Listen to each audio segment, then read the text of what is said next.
Hello friends, स्वागत है आपका फिर से आप सभी का हमारे यूट्यूब चैनल में। और दोस्तों, यहाँ पे कुल 40 क्वेश्चन होंगे जीके के, जो कि प्रीवियस ईयर क्वेश्चन है। ठीक। और इसमें आपको जीके के भी क्वेश्चन मिलेंगे, साथ ही साथ आपके यहाँ पे साइंस के भी क्वेश्चन यहाँ पे मिलेंगे। तो कुल मिलाकर यहाँ पे 40 क्वेश्चन का सेट तैयार किया गया, जो कि आपके एग्जाम पॉइंट ऑफ व्यू से काफ़ी इंपॉर्टेंट होगा। 40 क्वेश्चन में आपको डिस्क्रिप्शन के साथ में बताऊँगा, मीन्स कि हर क्वेश्चन पर 2 से 3 आपको एक्स्ट्रा नॉलेज आपको मिलेंगे। अगर वीडियो शुरू से अंत तक देखते हैं तो आपको फ़ायदा होगा। हर पॉइंट पर, टॉपिक पर कुछ ना कुछ डिस्कशन होगा, उसको आप नोट करेंगे तो ज़्यादातर फ़ायदा होगा। तो आइए यहाँ शुरू करेंगे शुरू करते हैं। क्वेश्चन नंबर 1, अनुच्छेद 24 के अनुसार कितने वर्ष के से कम आयु वाले किसी बच्चे को कारखाने में नियुक्त नहीं किया जा सकता है? तो इसका करेक्ट आंसर होगा, वो होगा 14 वर्ष। तो देखिए, अनुच्छेद 24 काफ़ी इंपॉर्टेंट है। ठीक है, अनुच्छेद 24 काफ़ी इंपॉर्टेंट है, याद रखिएगा। इसी से रिलेटेड एक और यहाँ पे अनुच्छेद की हम बात करेंगे, अनुच्छेद 23। ठीक है, अनुच्छेद 23 इसलिए में इम्पॉर्टेंट हो जाता है। इसके अंतर्गत क्या क्या आता है, जैसे कि दुर्व्यापार की बात करें, मानव तस्करी की बात करें,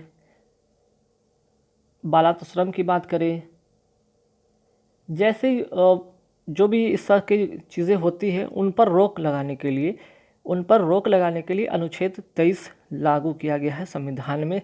ये जो है चीज़ें, और इस पर आधारित कानून बना हुआ है।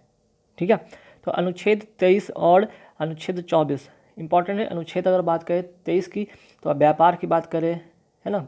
व्यापार मीन्स किस तरह के व्यापार, मीन्स कि बच्चों का व्यापार या तस्करी जिसको कहते हैं, तस्करी हो गया, बालात श्रम हो गया, है ना। इस तरह की चीज़ें आपको अनुच्छेद 23 में देखने को मिलेगा। जबकि अनुच्छेद 24 जो होता है, किसी भी बच्चे को 14 वर्ष के कम आयु वाले बच्चे को कारखाने में नियुक्त नहीं किया जा सकता है। ठीक है, चलिए।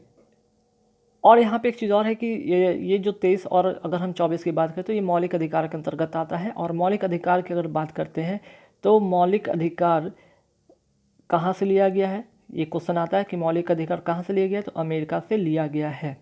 ठीक है, वर्तमान में 6 मौलिक अधिकार है। तो पॉइंट नंबर 1 की 6 मौलिक अधिकार है।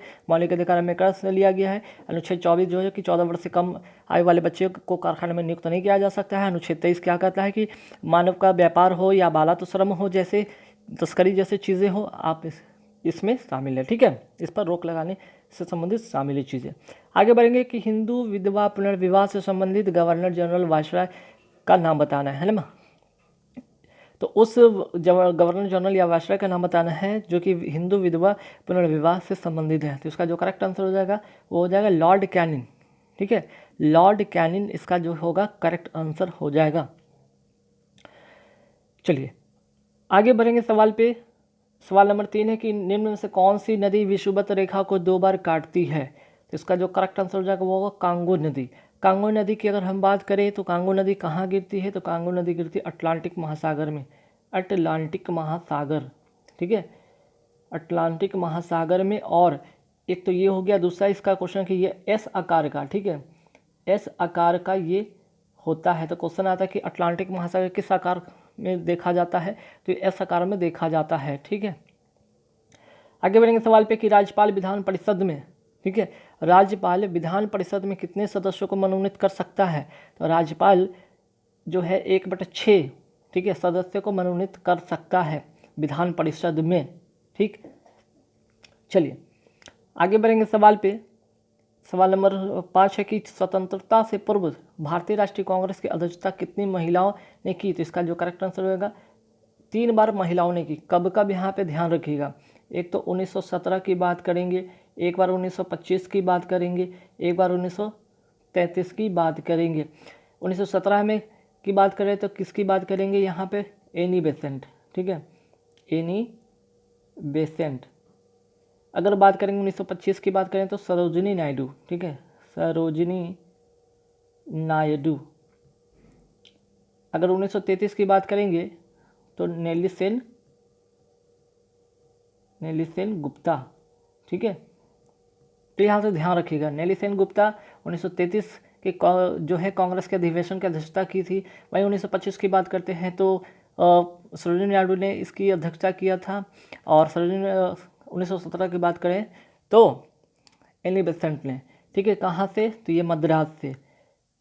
मद्रास के कांग्रेस अधिवेशन में सरोजिनी नायडू की बात करें तो कहाँ से थी यहाँ पे, ये भी मद्रास का ही होगा, ठीक है। मद्रास कलकत्ता अधिवेशन की अध्यक्षता किए थे। और यहाँ पे अगर बात करें नेली सेन गुप्ता का, तो कलकत्ता की बात करेंगे, ठीक है। तो देखिए यहाँ पे 3-4 महत्वपूर्ण चीज़ें, 1917, 1925, 1933, एली बेसेंट मद्रास, सरोजिनी नायडू मद्रास, नेली सेन गुप्ता कलकत्ता, ठीक है। चलिए, यह निर्णय कौन लेता है कि कोई विधेयक धन विधेयक है कि नहीं? करेक्ट आंसर हो जाएगा लोकसभा अध्यक्ष, ठीक है। एक लाइन में लोकसभा अध्यक्ष। और यहाँ पे एक धन विधेयक का यहाँ पे बात किया गया, तो धन विधेयक को किस अनुच्छेद में परिभाषित किया गया? तो अनुच्छेद 110 में इसको परिभाषित किया गया। काफ़ी बार पूछा गया क्वेश्चन है, ठीक है। तो धन विधेयक को अनुच्छेद 110 के अंतर्गत वर्णित किया, मीन्स के परिभाषित किया गया है, याद रखिएगा। चलिए, एक यहाँ से और क्वेश्चन भी आता है कि राज्यसभा धन विधेयक को केवल 14 दिन तक रोक सकता है। राज्यसभा केवल 14 दिन तक क्या कर सकता है? इसको रोक कर रख सकता है। आगे बढ़ेंगे सवाल पे कि कैबिनेट मिशन कब आया था? 1946 में। इसका करेक्ट आंसर होगा 1946, ठीक है। कैबिनेट मिशन आया था 1946। आगे बढ़ेंगे सवाल पे, सवाल नंबर 8 है कि नारंग कप किस खेल से संबंधित है? तो इसका जो करेक्ट आंसर हो जाएगा बैडमिंटन से, ठीक है। आगे बात करेंगे अंकटाड का मुख्यालय कहाँ है? तो अंकटाड का मुख्यालय हो जाएगा जिनेवा। और इसका फुल फॉर्म की बात करते हैं तो क्या होगा? यूनाइटेड नेशन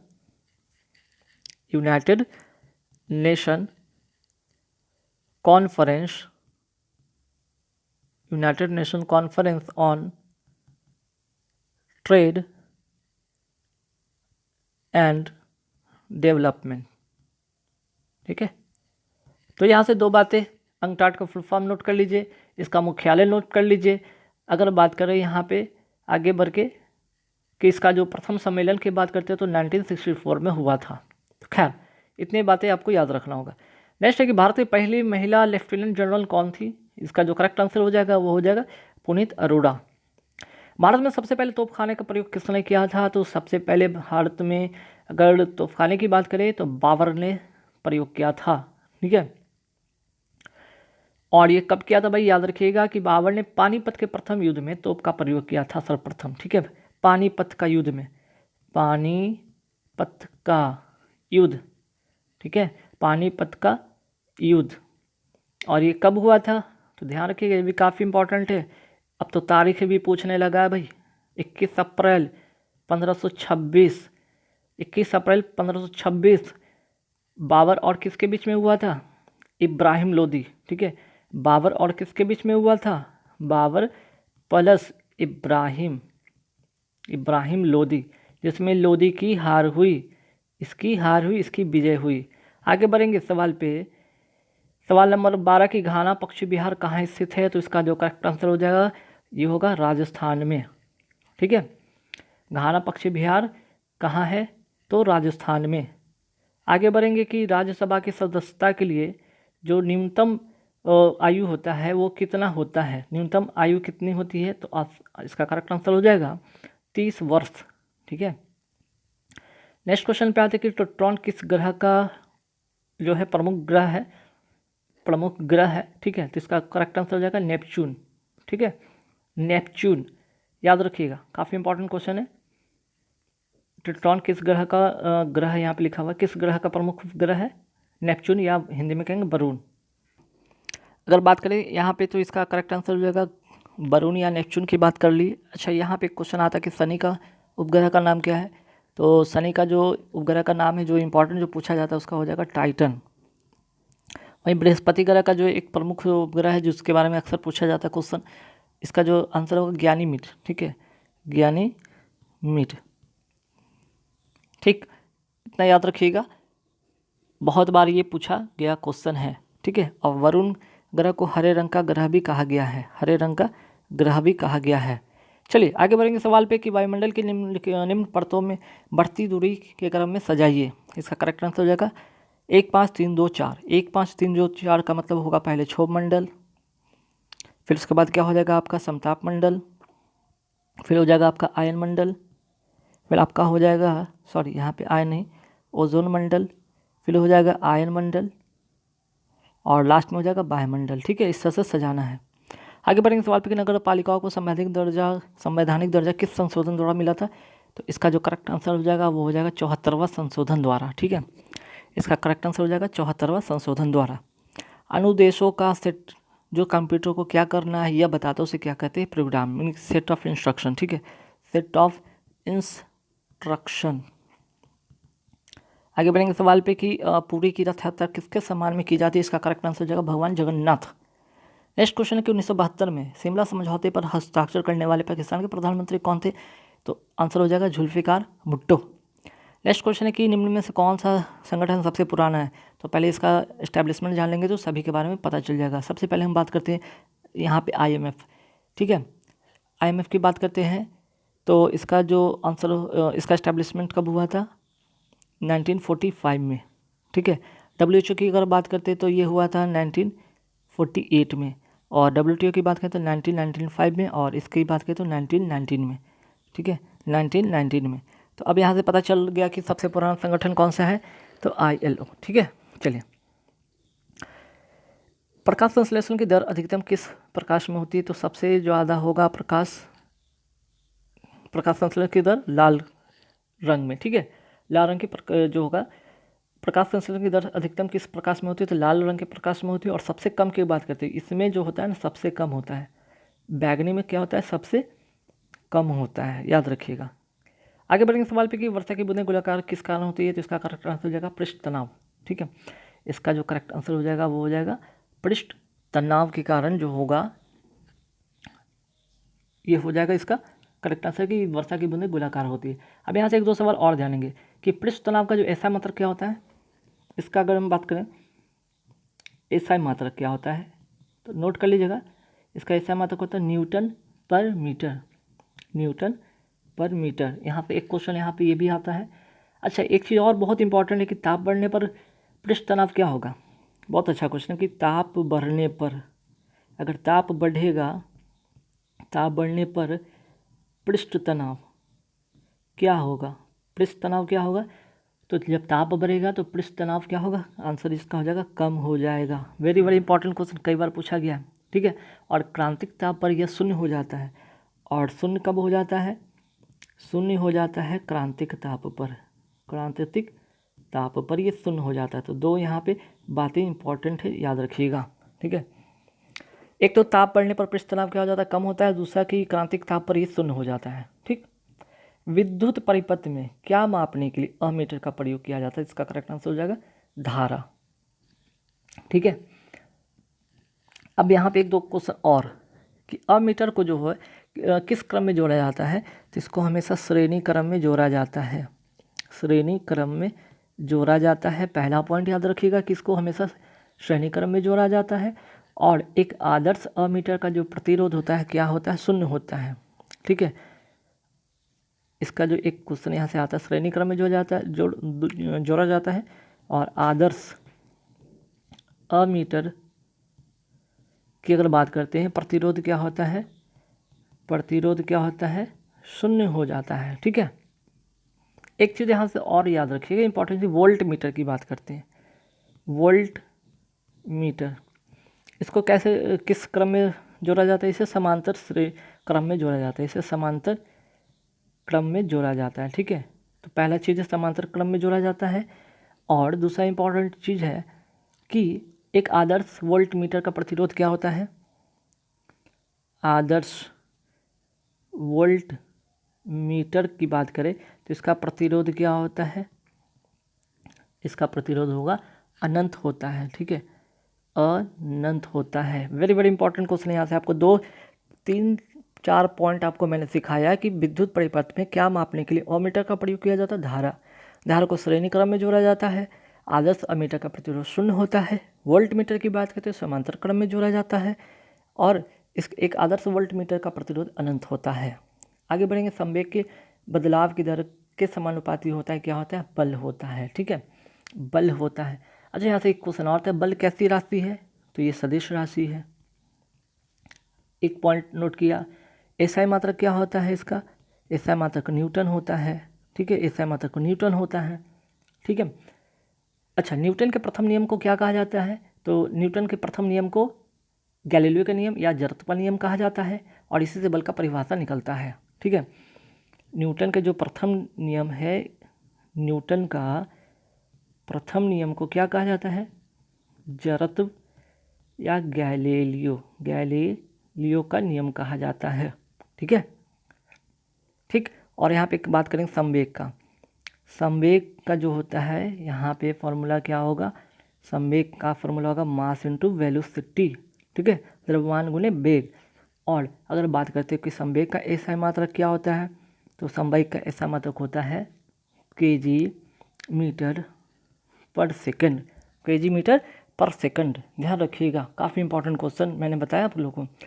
चलिए आगे बढ़ेंगे सवाल पे कि मानव ग्रंथि जो शरीर का तापमान बनाए रखती है कौन सा है? वो आंसर होगा हाइपोथैलेमस। ठीक है, चलिए आगे बढ़ेंगे। संतरा में कौन सा अम्ल पाया जाता है? तो संतरा में जो अम्ल पाया जाता है वो हो जाएगा सैक्ट्रिक एसिड। सैक्ट्रिक किधर गया? तो टार्टिक एसिड किस में पाया जाता है? तो टार्टिक एसिड की बात करें तो ये इमली में पाया जाता है। ठीक है, चलिए एसिटिक एसिड किस में पाया जाता है? तो सिरका में पाया जाता है। ऑक्जेलिक एसिड किस में पाया जाता है? तो टमाटर में पाया जाता है। ठीक, चलिए सिगरेट लाइटर में कौन सी गैस का प्रयोग किया जाता है? तो इसका जो करेक्ट आंसर हो जाएगा वो होगा ब्यूटेन। ठीक है, सिगरेट में ब्यूटेन गैस का प्रयोग किया जाता है। यहाँ से एक क्वेश्चन और भी आता है कि एलपीजी में, ठीक है, एलपीजी में कौन सा गैस का प्रयोग किया जाता है? Butane plus propane. ठीक है, ब्यूटेन प्लस प्रोटेन। और एलपीजी गैस में एक चीज़ और होता है कि मिथाइल मरकप्टन होता है। ठीक है, मिथाइल कॉप्टेन। ठीक है, मिथाइल मरकप्टन का मतलब ये होता है कि इसके वजह से क्या होता है ना, गंध देता है, जिससे ये पता चलता है कि गैस का रिसाव हो रहा है कि नहीं। ठीक है, धातु में सबसे अधिक आघात वर्धनीय मीन्स कि पीट के उसको चादर के द्वारा बनाया जा सकता है, सबसे ज़्यादा किस में होता है? सोना में। ठीक है, आगे बढ़ेंगे सवाल पे कि हैजा के लिए उत्तरदायी कारक कौन सा है? हैजा के लिए उत्तरदायी कारक कौन सा है, इसके बाद बात करेंगे हम अभी। तो इसका जो करेक्ट आंसर हो जाएगा वो हो जाएगा बैक्टीरिया। हैजा के लिए उत्तरदायी कारक कौन है? बैक्टीरिया। और हैजा रोग किस बैक्टीरिया के कारण होता है? तो विब्रियो कॉलेरी के द्वारा। ठीक है, इस वायरस का नाम क्या है? विब्रियो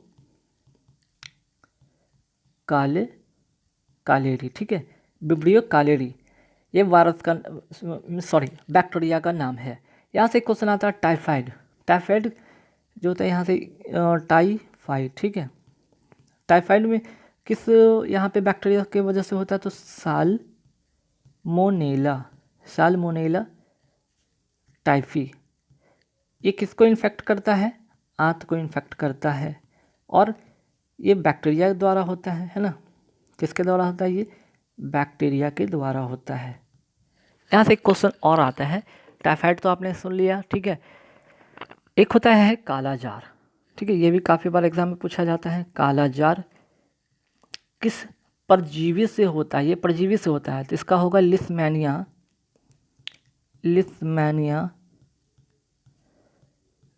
डोनावानी। ठीक है, लिस्मैनिया ये परजीवी द्वारा होता है। ठीक है, ये परजीवी के द्वारा होता है।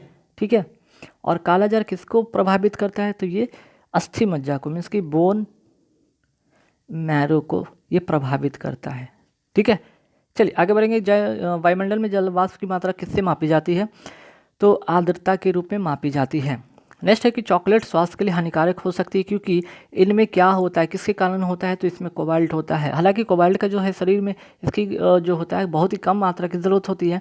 और कोबाल्ट क्या करता है? ये आरबीसी को, ठीक है, ये आरबीसी को और जो विटामिन B12 है उसके संश्लेषण हेतु इसका यूज़ किया जाता है, मीन्स कि इसका उपयोग होता है शरीर में। ठीक है, चलिए तो यहाँ पे आपने कोबाल्ट के बारे में जान लिया कि आरबीसी का बात करें। ठीक है, आरबीसी और विटामिन B12 का संश्लेषित करता है। रेडियो सक्रिय की बात करते हैं। यहाँ पे एक चीज़ क्वेश्चन और भी आता है कि रेडियो सक्रिय एक तत्व है जो कि स्ट्रांसियम 19 है, उसके कारण अस्थि कैंसर होता है। कैडमियम के कारण इटाइटाई होता है। ठीक है, तो दो चीज़ें आपको मैंने और सिखा दी, ध्यान रखिएगा। एंजाइम के प्रोटीन भाग को क्या कहते हैं? एपो एंजाइम कहते हैं। क्या कहते हैं? एपो एंजाइम कहते हैं। ठीक है, और अगर हम बात करते हैं एक चीज़ यहाँ से और इम्पॉर्टेंट चीज़ की, जो मानव में जो रक्त की भिन्न डिफरेंसेस पाया जाता है। ठीक है, ब्लड का जो डिफरेंस होता है किसके कारण होता है? उसका मुख्य कारण है आरबीसी में पाई जाने वाली ग्लाइको, ठीक है, ग्लाइकोप्रोटीन जिससे क्या कहते हैं, जिसे एंटीजन कहते हैं ना, हाँ एंटीजन कहते हैं। चलिए, जिसे एंटीजन कहते हैं, काफ़ी इंपॉर्टेंट क्वेश्चन मैंने बताया आपको, नोट कर लीजिएगा। विटामिन B7 का रासायनिक नाम क्या है? तो विटामिन B7 का नाम है बायोटीन, ठीक है। विटामिन B7 का नाम क्या है? बायोटीन। तो थायमिन किसका है? विटामिन B1 का। रेटिनॉल का जो है कि क्या है? रेटिनॉल विटामिन A का रासायनिक नाम है, और यहाँ पे ये होगा इसका करेक्ट आंसर।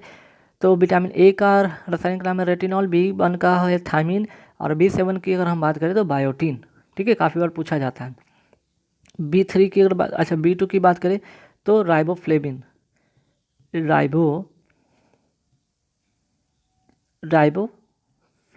ठीक है, नोट कर सकते हैं। B3 की बात करते हैं तो इसको क्या कहा जाता है? नियासिन कहिए या निकोटिनेमाइड, ठीक है। तो इतना याद रखिएगा। आगे बढ़ेंगे। संसार में सबसे लंबा वृक्ष कौन सा है? तो सबसे लंबा वृक्ष है वो सिकोया, ठीक है, सबसे लंबा वृक्ष है, और ये नग्न बीजी पौधा है, ये नग्न बीजी पौधा है ये, ठीक है। चलिए आगे बढ़ेंगे सवाल पे कि विद्युत मोटर में ऊर्जा का रूपांतरण कैसे होता है? तो ये करता क्या है? विद्युत अगर मोटर की बात करते हैं ना, विद्युत मोटर की बात करें तो ऊर्जा का रूपांतरण करता है आपका विद्युत से यांत्रिक ऊर्जा में, ठीक है, विद्युत ऊर्जा से यांत्रिक ऊर्जा में। इसका करेक्ट आंसर होगा। अब आते हैं दाब की बीमारी का। यहाँ पे बीमारी पूछा क्या है ना, दाब की बीमारी। पहले यहाँ पे एक चीज़ नोट कीजिए कि दाब का, ठीक है, दाब का जो होता है फॉर्मूला क्या होता है? Force by area. अच्छा, फोर्स का एक और फोर्स का फॉर्मूला क्या होता है? Mass into acceleration. मास को क्या लिखते हैं? केजी, ठीक है, केजी हो गया। और एक्सेलरेशन का क्या लिखते हैं? मीटर पर सेकंड स्क्वायर। तो यहाँ से बना है आपका केजी के लिए क्या एम का यूज़ करेंगे, यहाँ पे हो गया, और मीटर के लिए एल का यूज़ करेंगे, और सेकंड के लिए टाइम का यूज़ करेंगे। तो चूँकि ये नीचे की ओर, तो ऊपर जाएगा तो T−2 हो जाएगा, है ना, T−2 हो जाएगा। तो भाई यहाँ तो फोर्स का तो पता चल गया। और यहाँ पे अगर इसको इस तरह से सजाते हैं कि यहाँ पे मैं लिख देता हूँ इसको, यहाँ पे ऐसे लिखता हूँ, ठीक है, फोर्स का तो यहाँ पे MLT−2 हो गया, -2 हो गया, और एल का तो L स्क्वायर हो जाता है। अब ये ऊपर जाएगा तो क्या बनेगा? ML-1 T-2, ये करेक्ट आंसर हो जाएगा ग। आगे बढ़ेंगे सवाल में, फ़ारेनहाइट स्केल पर न्यूनतम संभव ताप क्या होता है? तो इसका जो करेक्ट आंसर हो जाएगा वो होगा 539.4 फ़ारेनहाइट, है ना, सॉरी ये नहीं होगा, -459 कहाँ गया? यह -459.4 फ़ारेनहाइट, ठीक है। अगर हम बात करते हैं फ़ारेनहाइट का जो हिमांक बिंदु कितना होता है, फ़ारेनहाइट का जो होता है, जो सबसे कम तापमान की बात करते हैं 32 डिग्री फ़ारेनहाइट, और भाप बिंदु की बात करें तो 212 डिग्री फ़ारेनहाइट, ठीक है। ये हो गया आपका हिमांक बिंदु, ये हो गया भाप बिंदु, ठीक है। चलिए आगे बढ़ेंगे सवाल पे कि डायोड बल्ब का खोजकर्ता कौन है? तो इसका जो करेक्ट आंसर हो जाएगा J.S. फ्लेमिंग, ठीक है, डायोड बल्ब के जो खोजकर्ता हैं J.S. फ्लेमिंग। और LD फॉरेस्ट की बात करते हैं तो ये किस बल्ब का आविष्कार किया था इन्होंने?